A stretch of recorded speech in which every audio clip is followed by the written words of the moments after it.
Welcome to our deep dive into Yuval Noah Harari's Sapiens, A Brief History of Humankind. Oh, it's a great book, isn't it? It really is so thought-provoking. Yeah, And we're going to be focusing on, I think, one of the most interesting ideas in the book. definitely. This concept of imagined realities. Yeah, I think it's kind of a game changer, the way he frames it. Yeah. These imagined realities, these things like money, empires, human rights. Right. They're not really like objective truths, are they? They're more like Right. shared myths Yeah. that we've all kind of collectively decided to believe in. Okay, so wait, so you're telling me, like, money isn't real? Well, I mean, I use it every day. it's real in the sense that it has a very real impact on our lives. Yeah. But, if you really think about it, what gives a dollar bill its value? Right. It's just a piece of paper. It only works because we all agree to play by those rules. Yeah, I'm starting to see what you mean. Like, we're all living in this, like, giant simulation built on shared stories. And what's fascinating is how these stories, these imagined realities, they've shaped the entire course of human history. I mean, did you know, for example, that for a really long time, there were multiple human species that coexisted? Multiple human species. Yeah. Like Neanderthals and what others. Yeah. I always thought it was like a straight line, from apes to us. Yeah, it's a common misconception. From about 2 million to 10,000 years ago, Okay. there were at least 6 different human species Wow. walking the earth. That's mind-blowing. Yeah, and Homo sapiens were just one of them. So what happened to the others? Like, why are we the only ones left? That's a question that still kind of puzzles scientists. Yeah. But it's pretty clear that Homo sapiens had some kind of advantage. Right. And Harari, he suggests it was our unique ability to cooperate in large numbers. Okay. Much larger than any other primate. Okay. And that's where these imagined realities really come into play. So you're saying that, like, believing in these shared myths Yeah. is what allowed us to form larger, more complex societies. Precisely. Think about chimpanzees for a second. Okay. Our closest living relatives, Right. they can only form social groups of, up to like 50 individuals. Right. But humans can cooperate in like groups of millions thanks to our ability to believe in things like gods and nations and corporations. Okay, but isn't that kind of cynical, though? Like, I mean, don't nations represent, like, real cultural values? Of course. Like shared history? Sure. Yeah. I mean, they absolutely do. They represent something real. Yeah, but the point is, these concepts, they only have power because we all believe in them. I mean, a nation isn't a physical object, is it? It's just, it's an idea. Yeah. It exists in our minds, and it's that shared belief that allows us to work together, to build empires, to wage wars, to create all these complex systems. Okay, so I'm starting to see the bigger picture here. Yeah. These imagined realities, they're like the operating system of human civilization. Exactly. And just like any operating system, they can be updated and modified over time, right?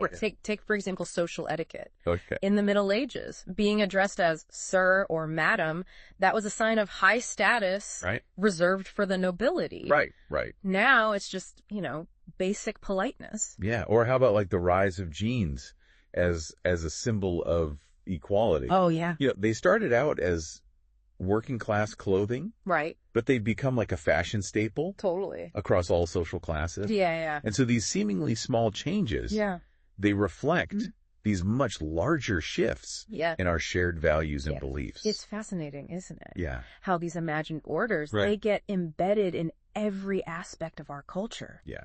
From fashion to food to the way we raise our children. So how do you get people to buy into these imagined orders in the first place? Like, some of these concepts, like religion or political ideologies, they can be pretty abstract and complex. Well, you never admit that the order is imagined. Okay. You always present it as objective reality. Okay. Right? Backed by something unquestionable. No. Like the laws of nature. Okay. Or divine decree. Like kings used to rule by divine, right? Exactly. And even today, laws are presented as reflections of inherent justice. Yeah. Right? So you basically make the system seem like it's the natural order of things. Right. You can't question it. You can't question it. Yeah. It's just how things are. Yeah. And then you reinforce it through education and culture. From childhood, we're constantly being reminded of the principles of this imagined order. Right. It's in our songs. Right. It's everywhere. Our stories, even our everyday conversations. And it's not just about, like, instilling beliefs, right? It's also about controlling information. Oh, absolutely. And I think this is where Harari's argument about the invention of writing becomes really important. Yeah, but it wasn't just the act of writing itself. Okay. It was the development of systems. Okay. For storing, organizing, and retrieving information. Right, like archives and libraries. Exactly. Even, something as simple as a catalog. Yeah. We take those things for granted today. I know. But imagine trying to run a modern government. Or a large business. It's chaos. Without written records and systems to manage them. And Harari uses the example of ancient Mesopotamia. Okay. They were pioneers in both writing and bureaucracy. Okay. They developed these incredibly sophisticated archiving techniques. Mm-hmm. And they really invested heavily in training scribes and librarians. So writing and bureaucracy go hand in hand. Yeah. It's not just about recording information. Yeah. It's about controlling information. Absolutely. Which then allows you to control people and resources. Exactly. And that control often manifests in the creation of social categories and hierarchies. Right. Harari argues that humans use these shared myths, often about things like race or social class, to categorize individuals, which leads to prejudice and inequality. Yeah, and it's disturbing, I think, how these seemingly neutral criteria, like clothing or accent, can become markers of social categories and influence how people are treated. It's a subtle but really powerful form of bias that we all need to be aware of. So it's not that these imagined realities are, like, inherently good or bad. Right. It's how they're used that matters. Yeah, and the way they're used often comes down to power dynamics, right? Right. Who gets to tell the story? Right. Who controls the narrative? Yeah. And who benefits from the existing order? This kind of brings up a big question, though, and that's, like, what does Harari think about the direction of history? Like, is there a pattern to all this change that's being driven by these imagined realities? He does. Okay. He argues that while there are certainly, exceptions and setbacks, history generally tends towards larger, more complex civilizations. Okay. Smaller cultures tend to either merge or get absorbed into bigger ones. So it's like a snowball rolling downhill, gaining mass and momentum. So is he saying that progress is, like, inevitable? Not necessarily inevitable, no. Yeah. It's more like a general tendency, kind of like the evolution of scientific theories. Huh? Newer theories don't always invalidate older ones. Right. They often encompass them and expand upon them, Okay, so it's not about a predetermined endpoint, but like a general direction. Yeah, a general direction. Of increasing complexity and interconnectedness. And within that trend, there are countless factors at play, including, of course, the specific imagined realities that societies choose to believe in. Right. For example, let's take a look at the rise of money. Yeah. It's something we use every day, but have you ever really stopped to think about what it actually is? Well, I guess I've always kind of taken it for granted, Yeah. It's just money. Right. But it's not that simple. Okay. Money, like so many things, relies on shared trust. Yeah. It's not really about the physical object itself, whether it's a cowrie shell or a gold coin or a digital Bitcoin. Right. It's about the collective belief that it has value. Right. And that belief, that trust, is tied to our, like, political, social, even religious beliefs, right? It is. Think about how economic crises can be triggered by, like, a loss of confidence. Exactly. Yeah, it's a prime example of how something that exists purely in our minds, this shared belief in the value of money, can have a very real impact on the world. Yeah. So how did we get from, bartering goods to having these complex financial systems with, like, electronic transactions and global markets? Yeah, it's kind of mind-boggling when you think about it. It is. Like, trillions of dollars changing hands every day. I know. All based on this,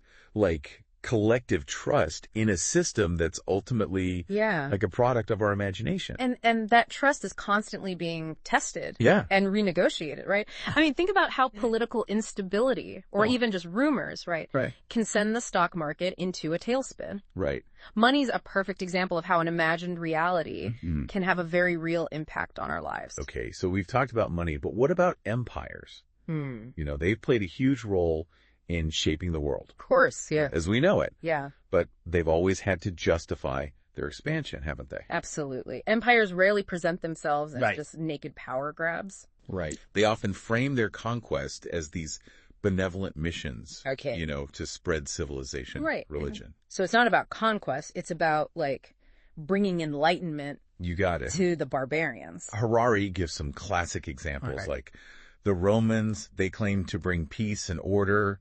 The Chinese believed they were spreading this superior culture. Muslim caliphs, they saw themselves as disseminating the prophet's revelations. It's a recurring theme throughout history. And what's interesting is how, like, empires often adopted elements from the cultures that they conquered, creating these, like, hybrid civilizations. Think of the Roman Empire. Heavily influenced by Greek culture. Or the Abbasid Caliphate, which was a blend of Persian, Greek, and Arab traditions. So they were constantly kind of absorbing and adapting. Absolutely. But that didn't necessarily make it easy for the conquered people, did it? Imagine having to give up your own traditions, right? I know. And adopt this foreign culture. Totally. All while being treated as, like, a second-class citizen. It speaks to the really complex dynamics of power and cultural exchange that existed within empires. Right, and it highlights how these imagined realities, the stories that we tell ourselves about who we are and why we're superior, can be used to justify all sorts of injustices. Absolutely. It's a reminder that even the most impressive achievements of human civilization often have a dark side. Yeah, that's a good point. So shall we move on to another example? Yeah, let's move on to another fascinating example of an imagined reality, and that's the rise of monotheism. Okay. It's arguably one of the most influential forces. It is, in human history, wouldn't you say? Without a doubt. You know, the belief in a single, all-powerful God emerged from, you know, earlier polytheistic beliefs. But it kind of introduced some unique dynamics. Okay. For one, it often led to intolerance. And attempts to eliminate competing religions. Because if you believe your God is the only true God, exactly, then all other gods must be false, and their worshippers are heretics or infidels. That's the logic, unfortunately. And that intolerance, in a kind of twisted way, contributed to the success of monotheism. You know, empires and missionaries, they went around trying to convert or conquer those who believed differently. And this led to these religions spreading across vast territories. It's kind of ironic that, like, a belief system that's focused on one God could be so divisive, leading to so much conflict throughout history. It's a paradox, isn't it? And even within these, you know, seemingly monolithic faiths, you find traces of earlier belief systems, dualism, polytheism, even animism. So it's not as simple as just believing in one God versus many gods. It's about how these beliefs evolve and adapt over time. Often incorporating elements of previous traditions. That's what makes studying religion so fascinating, I think. It's about understanding how people actually live and experience their faith. Which is often much more complex and nuanced than any official dogma. Speaking of complex and nuanced, let's delve into another imagined reality that Harari discusses. And that's humanism. Humanist religions, as he calls them. Fascinating, aren't they? Yeah, because they kind of shift the focus of worship from gods to humanity itself. Specifically to Homo sapiens. So instead of worshiping a deity, they kind of celebrate the unique and sacred nature of human beings. Precisely. But just like any other religion, humanism has different sects, each with its own interpretation of what it means to be human and how we should live our lives. So, for instance, there's liberal humanism. Which is arguably the most influential sect today. It is, And liberal humanism emphasizes individual liberty Yes. and human rights. Exactly. Right. This idea that each person has this inherent dignity and worth. And that's led to so many positive changes, hasn't it? It has. The abolition of slavery. Right. The expansion of suffrage. Right. The recognition of universal human rights. Right. It's a powerful testament to the potential of imagined realities. Yeah. To drive positive change in the world. Well, but there's a flip side to this, isn't there? Right. What about the darker side of humanism? Well, Harari discusses a sect called evolutionary humanism, which sees humanity as a work in progress, right? Okay. They believe in improving humanity through biological manipulation. Oh, okay. Which can be a bit of a slippery slope. Right. You know? Right. The horrors of Nazi ideology, for instance. Right. That's a stark example of how this concept can be twisted. Yeah, to justify eugenics and genocide. Yeah, it's a chilling reminder that even the best intentions can lead to horrific outcomes. And the question of who gets to decide, right? Exactly. What constitutes improvement? Yeah. That's a very dangerous one. It is. Especially when you're talking about manipulating human biology. It's a sobering thought. Yeah. It shows how important it is to critically examine any belief system, right? No matter how well-intentioned it may seem. Yeah, and kind of brings us to another key theme that Harari explores. Okay. And that's the interconnected nature of capitalism. Right. And imperialism. Yeah. So how are those two things connected? Well, he argues that these two forces have been the main drivers of historical change for centuries. Right. You know, they've shaped the world that we live in today. Okay. And a central element of this is this relentless pursuit of economic growth. Right. You know, capitalism is built on this idea of expanding markets, increasing production, accumulating wealth. It's like a perpetual motion machine, right? It is. It always needs to grow and consume more. Yeah. But isn't there a limit to how much we can actually grow? That's the conventional wisdom. Right. But Harari challenges that. Okay. He argues that throughout history, whenever we've faced a shortage of resources, we've found new ways to exploit existing ones. Okay. Or we've discovered new ones altogether. So it's not about running out of things. No. It's about our ingenuity. Exactly. In finding solutions and pushing the boundaries of what's possible. The Industrial Revolution is a perfect example. Okay. It began with the invention of the steam engine. Okay. Which allowed us to harness the power of coal in these unprecedented ways. Right. And that led to this cascade of innovations, you know, from railroads and factories to electricity and computers. It's like each innovation fuels the next one. It does. Creating this like exponential growth in our ability to produce and consume.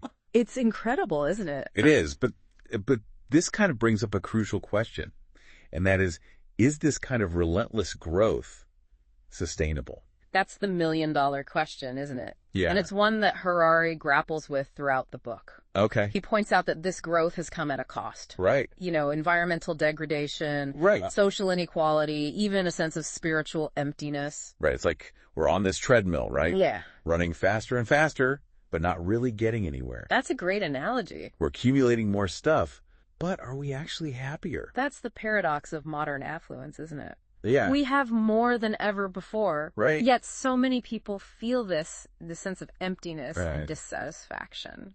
So it's the answer. Well, Harari suggests that true happiness might lie in finding contentment in the present moment. Okay. In cultivating gratitude for what we have and connecting with something larger than ourselves.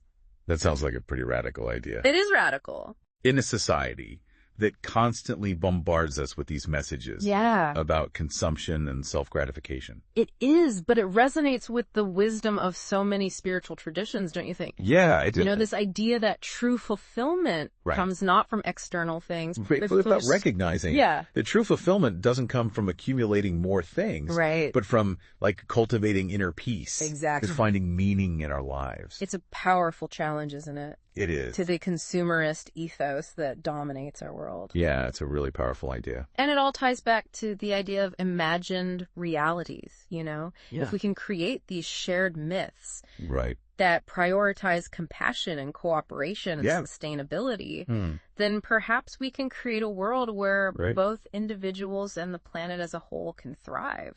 That's an inspiring thought, but like, how do we get there? That's the big question, isn't it? Yep. I mean, what specific steps can we take to shift our collective narrative towards a more sustainable and fulfilling future?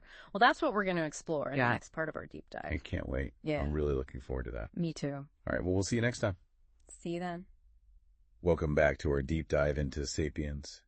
Yeah, picking up where we left off. Yeah. It's really remarkable how these imagined realities, these stories that we tell ourselves about the world, they have such a powerful impact on everything. Even, something as fundamental as human happiness. That's what I found so fascinating about the first part of this deep dive. Yeah. This idea that things like money, empires, even religion, they're ultimately based on these shared myths. Yeah. These stories we collectively choose to believe in. Yeah, and it really makes you question everything, doesn't it? It does. It's like, what else are we taking for granted as real when it might just be another story we've been told? Exactly. Like you mentioned, this relentless pursuit of economic growth. Yeah. This idea that more is always better. Yeah. It's so ingrained in our society. But is it actually making us happier? Well, Harari argues that this obsession with growth has created this kind of treadmill effect, Right. We're constantly striving for more, accumulating more stuff, but it never seems to be enough. It's like that saying, we buy things we don't need with money we don't have to impress people we don't like. Exactly. It's this endless cycle of desire and dissatisfaction, And Harari suggests that true happiness might lie in something else entirely. Okay. In finding contentment in the present moment, appreciating what we have, connecting with something larger than ourselves. That's a pretty radical idea. It is radical. In a world that's constantly telling us to buy more, to upgrade, to strive for bigger and better things. It is, but it resonates with a lot of ancient wisdom traditions, don't you think? This idea that true fulfillment comes not from external things, but from within. I'm starting to see that. Yeah. And it makes you wonder if this, constant striving for more is actually leading us away from happiness, not towards it. That's a question worth pondering, isn't it? Yeah, it is. What if our modern definition of success, bigger houses, fancier cars, more possessions, what if that's actually a distraction from what truly matters? It's certainly a different way of looking at things. Yeah. But it's hard to escape the feeling that this pressure to achieve and consume, it's everywhere. It's woven into the fabric of our society. Yeah. And it's tied to another imagined reality that Harari discusses, the modern concept of the individual. Right. He talks about how for most of human history, people's identities were primarily defined by their family, their community, their tribe. But the rise of the modern state and the market has kind of shifted that balance. It has. We're now encouraged to see ourselves as these independent actors, responsible for our own destinies, separate from the collective. Which, on the one hand, has led to greater individual freedom and opportunity, It has. We have more choices than ever before about how to live our lives. What to believe, what to pursue. But on the other hand, it's also led to this sense of isolation and alienation for a lot of people. It's a trade-off, isn't it? It is. The freedom to, define yourself, to choose your own path, can also come with this sense of loneliness. This lack of belonging. And it makes you wonder if this emphasis on individualism is actually serving us well, Are we happier and more fulfilled as a result? And it ties back to what we were just talking about. It does. This idea of finding happiness through connection. Through belonging to something larger than ourselves. So maybe the key is finding a balance. Between individual freedom. And a sense of community, of interconnectedness. It's a delicate dance, that's for sure. Yeah. And it's one of the big challenges, I think, facing humanity in the 21st century. Speaking of challenges. Yeah. Harari doesn't shy away from the big ones, does he? No, he doesn't. He talks about the potential for artificial intelligence to surpass human intelligence. Yeah, and perhaps even render us obsolete. Yeah. It's both fascinating and terrifying to think about, Yeah. On the one hand, AI could solve some of humanity's biggest problems. Right, like climate change. Yeah, climate change, disease, poverty. But on the other hand, it raises some pretty serious, existential questions. It does. Like, what happens to the meaning of life? Right. The purpose of human existence. Yeah. If machines can do everything better than we can. It's a question that philosophers and science fiction writers have been grappling with for decades, and now it's starting to feel less like fiction and more like a real possibility. It's mind-blowing to think about. It is. And it makes you wonder if we're like on the cusp of a major evolutionary leap, one that could fundamentally alter the nature of consciousness itself. It's certainly a possibility. Yeah. And Harari doesn't offer any easy answers. Right. But he urges us to start thinking about these issues now. Okay. Before it's too late. Before it's too late, yeah. You know, he argues that we need to be proactive in shaping the development of AI. Okay. Ensuring that it aligns with our values and serves the common good. It's a tall order. It is. But I think you're right. Like, we can't just sit back and let technology dictate our future. No. We need to be conscious creators, not passive consumers. Exactly. And that requires awareness, critical thinking, and a willingness to challenge those dominant narratives that shape our world. And speaking of which, another challenge that Harari highlights is the growing power of big data and algorithms. Right. This idea that we're generating so much data about ourselves that corporations and governments can track our every move, predict our behavior, even manipulate our choices.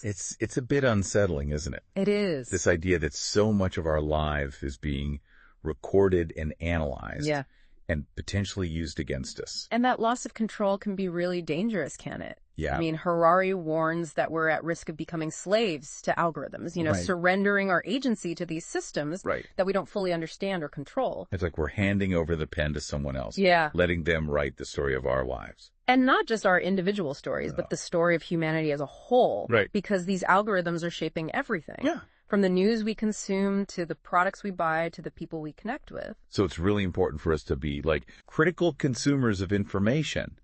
Absolutely. To question the sources of our data. Yes. To be mindful of how our online behavior is being tracked and manipulated. It's about reclaiming our digital agency, isn't it? Yeah. Taking back control of our own narratives in this digital age. Yeah.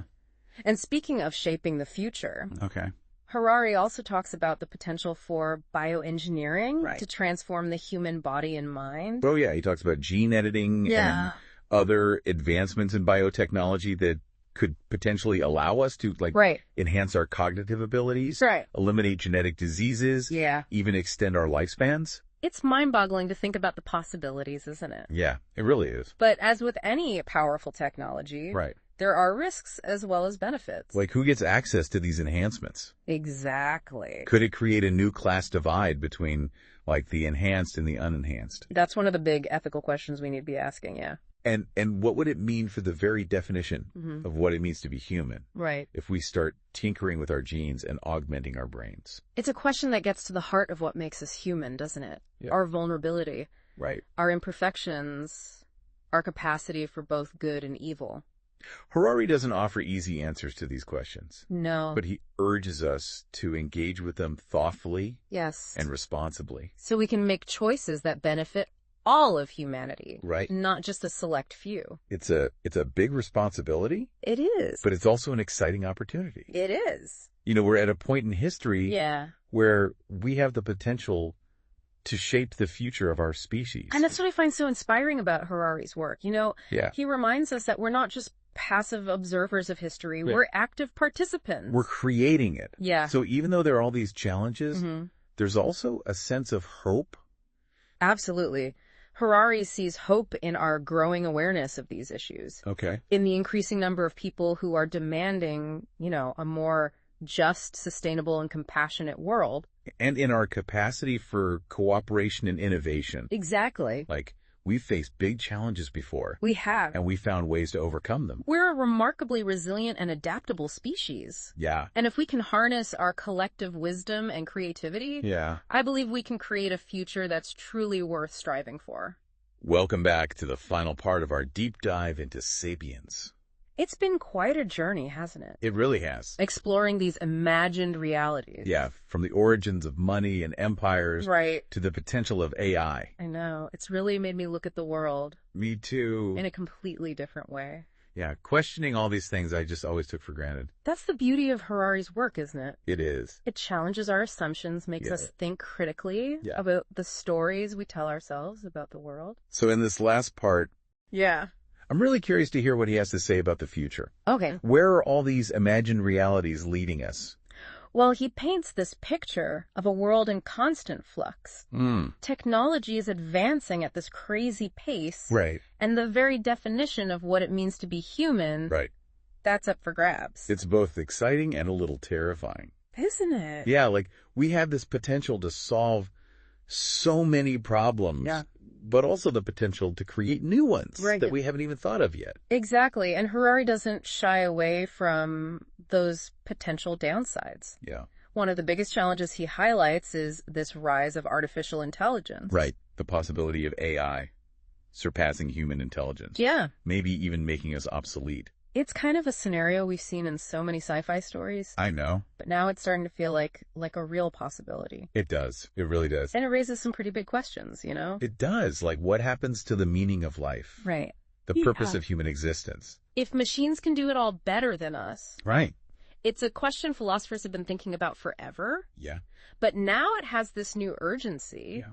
Harari says we need to be thinking about this now before it's too late. Before it's too late. So we can shape how AI develops to match our values, to serve everyone. Right, to serve the common good. Exactly. Right, not just, the interests of a few. We can't just accept whatever tech changes come along. Right. We need to create our future. Be conscious creators. Yeah, not just passive consumers. And that takes a lot of awareness. It does. Critical thinking. Right, and a willingness to really challenge these assumptions behind the technology. Speaking of which, there's another challenge Harari brings up. Okay. The power of big data. Right. And algorithms. All this data we generate. Right. Being used to track us, predict our choices. Exactly. Even manipulate our decisions. It is a bit unsettling, isn't it? It is. To think that all our online activities, our shopping, our social media. It's all being analyzed. Yeah. Used to build these super detailed profiles of who we are. It's like we're losing control of our own stories. Yeah. Like someone else is writing the script of our lives. And that someone else is often just some faceless algorithm designed to make money. Right. Or achieve some goal that might not even be good for us. It is a reminder to be really careful what information we consume. Yeah. Question the sources of our data. Be mindful of how our online behavior is being used. Right. It's about taking back control. Okay, so we talked about AI, big data. Yeah. What else does Harari see coming? He talks about the potential of bioengineering to change the human body and mind. Gene editing, all these biotech advancements that could enhance our abilities, get rid of diseases, even make us live longer. Mind-boggling possibilities. But with any powerful tech, there are risks. Who gets access to these enhancements? Exactly. Will it just create a bigger gap between the haves and have-nots? And what does it even mean to be human? Right. If we're messing with our genes, augmenting our brains. That goes to the core of what makes us human, doesn't it? Yeah. Our vulnerability, our flaws. Our capacity for good and bad. Harari doesn't have the answers. Yeah. But he wants us to really think about these things carefully and responsibly. So we make good choices for everyone. For all of humanity. It's a huge responsibility. It is. But also kind of exciting. It is. We're at this unique point in history. I know. Where we could shape the future of our entire species. And that's what I like about Harari's work, Yeah. He reminds us that we're not just watching history happen. Right. We're making it. We're active participants. So even with all the challenges, there's hope. Absolutely. Harari sees hope in our growing awareness, in more people demanding a just and sustainable world. And in our ability to work together. Right, to cooperate, to innovate. Like we have before. Yeah, we've faced tough stuff before. Yeah. We're a really resilient species. Yeah, we have. And if we use our wisdom and creativity, we can build a future that's worth it. So as we wrap up, what are some key things you want listeners to take away? I hope they understand better how these imagined realities shape everything. Yeah. The institutions we build, the values we hold. And that these stories, while powerful, aren't fixed. We can question them. We can challenge them. Yeah. Change them if they're not working anymore. Exactly. We choose the stories we live by. Yeah. We create the future we want. It's a big responsibility. It is, and one we should all take seriously. It's been awesome exploring these ideas with you. It has. Thank you for sharing your insights. My pleasure. Helping us understand this amazing, complex world. And thank you all for joining us on this deep dive into Sapiens. Yeah, we hope it's made you curious. Yeah. And inspired you to think about the past, present, and future of our incredible species.